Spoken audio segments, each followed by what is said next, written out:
Hi friends, today I wanted to read to you The Bunny Who Found Easter by Charlotte Zolotow, illustrated by Helen Craig.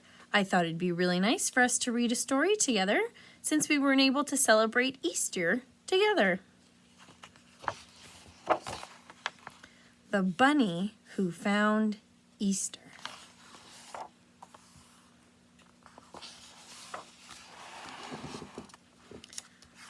One day, a little bunny woke up from a long nap, alone under a tall elm tree.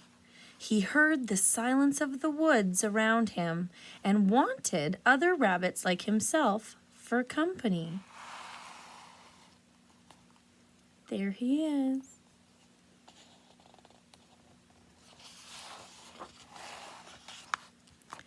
"Can you tell me where I will find other rabbits?" he asked a sleepy old owl in the elm tree. "Other rabbits?" said the owl. "Why, there are always rabbits at Easter." "Where is Easter?" asked the little bunny eagerly. There he is. But the old owl had dozed off to sleep again in the bright sun.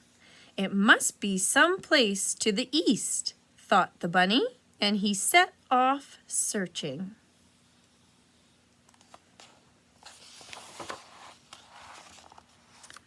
Ooh. It was a hot summer day. The leaves in the trees stood as still as a painting against the blue sky. The bunny found a pool of water, and down in the water silvery trout flashed by. But there were no bunnies about. "Then this can't be Easter," he thought, and went on his way.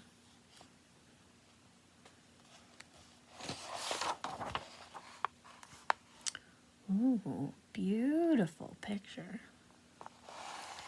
He came to a field full of daisies. There was a hot summer daisy smell over the field, and the bunny's nose twinkled. A big, slow bumblebee hummed by, but in all that whiteness of daisies, there was no whiteness of bunnies like himself. "This isn't Easter," the bunny said, and he went on.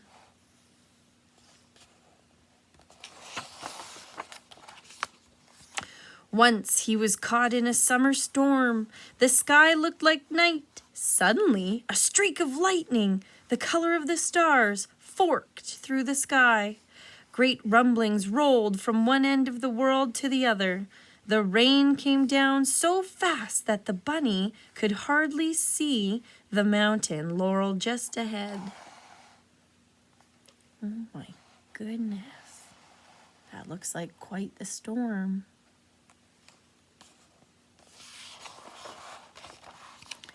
Slowly, the rumbling rolled by. Slowly, the sky brightened. Slowly, the rain stopped. He could see the mountain laurel with the wet, shining leaves, each flower cup filled with one sparkling drop of rain. But he couldn't see any other bunnies shaking the rain off their wet, white fur. "Not Easter," he said sadly, and hurried on his way.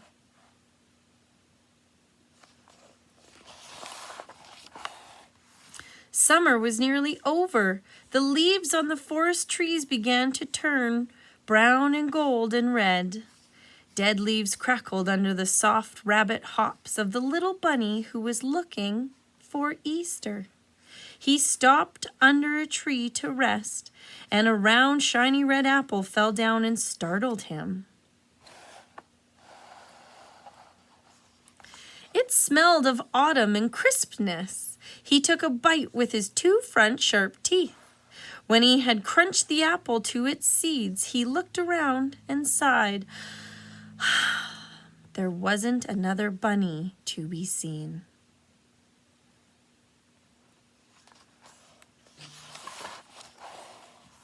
One day it began to snow. Soft white flakes drifted down from the sky, and the air was sharp and cold and still. When he hopped through the white drifts, he left little dark footprints in the snow. But no matter which way he hopped, his footprints never crossed other bunny footprints. The little bunny was alone in a world without rabbits.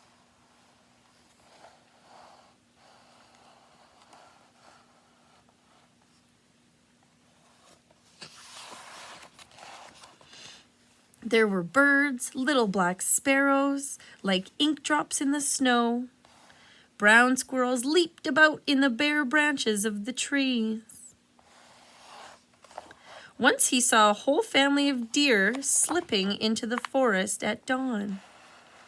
But there wasn't another long-eared, pink-nosed, white furry rabbit like himself to be seen. This can't be Easter yet, he thought, and his loneliness grew inside of him.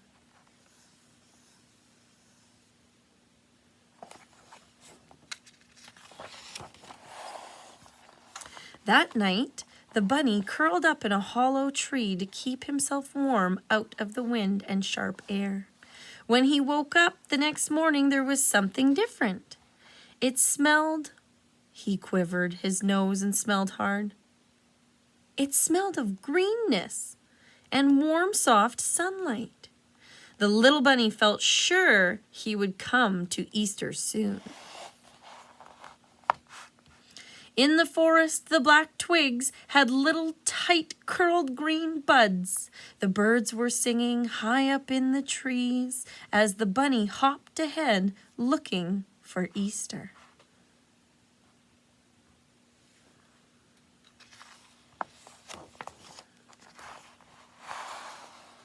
Suddenly, he saw something in the muddy earth that made him stand perfectly still with excitement.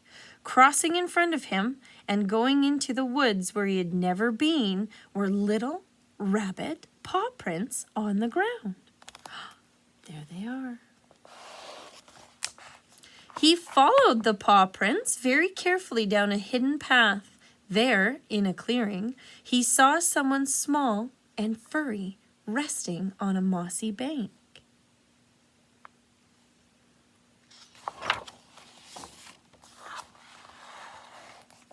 It was another bunny. She had brown fur. She had long ears like himself and eager, bright eyes like himself. They found each other. The little bunny was so happy to find her, he completely forgot about Easter.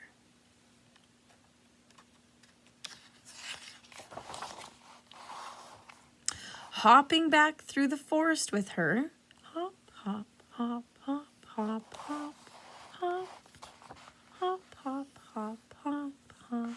He showed her all the places he had seen on his search.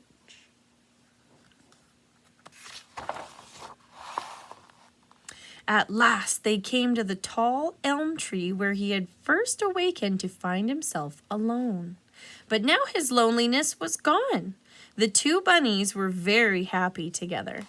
Soon they had a whole family of little rabbits, tiny, soft, sleepy things with long, sweet ears and small, wet noses. The bunny's heart throbbed with happiness at this wonderful, earth-smelling, sunlit, bunny-filled world. "Aha!" said the old owl when he saw the bunny's family. "Didn't I tell you so? At Easter time, there are always rabbits. It looks like there might be mice, too."